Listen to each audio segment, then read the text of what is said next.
On va parler d'assurance maintenant. On en a déjà un peu parlé. Il y a quelques années, dans un essai, je crois que c'est une brève histoire de l'avenir, je sais pas, je suis sûr, Jacques Attali, et c'est pas vous, c'est Jacques Attali, mais il écrivait que les banques et les assureurs seront les nouvelles puissances dirigeantes de demain parce que les États leur transfèrent les risques. Qu'est-ce que vous en pensez?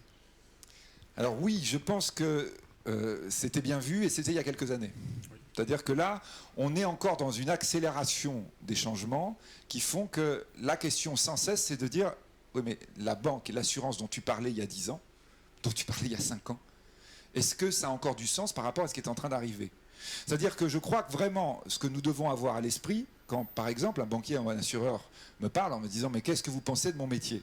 Je dis mais votre métier, évidemment que c'est un métier primordial.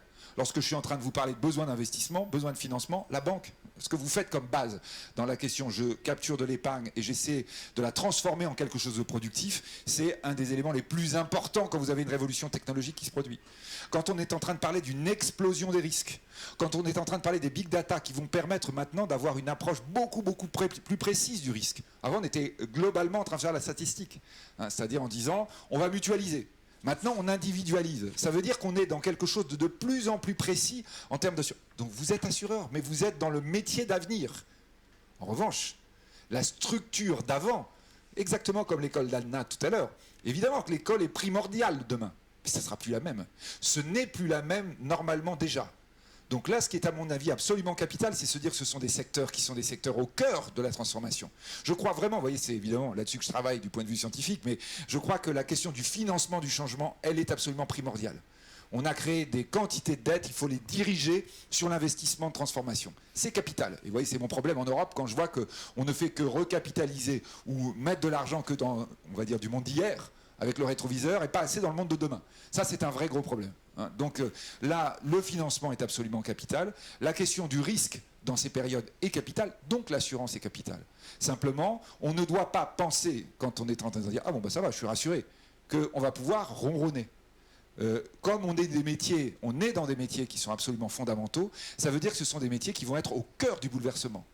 La façon de faire, la façon d'être, la façon de répondre aux attentes du client, quand l'environnement change du tout au tout, c'est évidemment aussi un défi absolument colossal. C'est pour ça que quand on est en train de dire on est en train de changer, on est en train d'avoir des outils différents, c'est fantastique, c'est évidemment la seule solution. Celui qui ne bouge pas, c'est sûr qu'il est mort, mais celui qui bouge, ça ne veut pas dire que ça y est, il a trouvé la solution.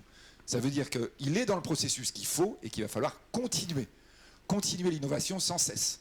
Évidemment, alors toujours pareil, quand on arrive d'un monde qui était le monde, moi évidemment je commence à être beaucoup plus âgé qu'Anna quand même, donc, mais on va dire on était dans un monde tranquille qui n'avait pas beaucoup bougé depuis la Seconde Guerre mondiale. Donc nous on était dans le management, les choses ne changeaient pas tant que ça, donc finalement on reconduisait comme avant, on essayait d'optimiser. Quand on vous dit c'est le changement continu, perpétuel, évidemment on a une petite fatigue qui commence en disant non mais une fois qu'on a fait le changement après c'est bon. Non, c'est pas bon. On est dans une transformation qui va être une transformation tellement profonde que jamais ne s'arrêter. Celui qui s'arrête, c'est celui qui a tort. C'est celui qui va disparaître. Celui qui change, il n'a pas forcément raison parce qu'il peut se tromper. En revanche, quand il a commencé à changer, il doit se dire ça y est, le processus commence et je dois le poursuivre. La finance, vous voyez, je ne vais même pas dire la banque. La finance et l'assurance, là pour le coup, c'est-à-dire deux actions, le financement, l'assurance, sont deux actions fondamentales dans le monde qui vient, qui vont supposer que pour le faire, il va falloir changer sans cesse.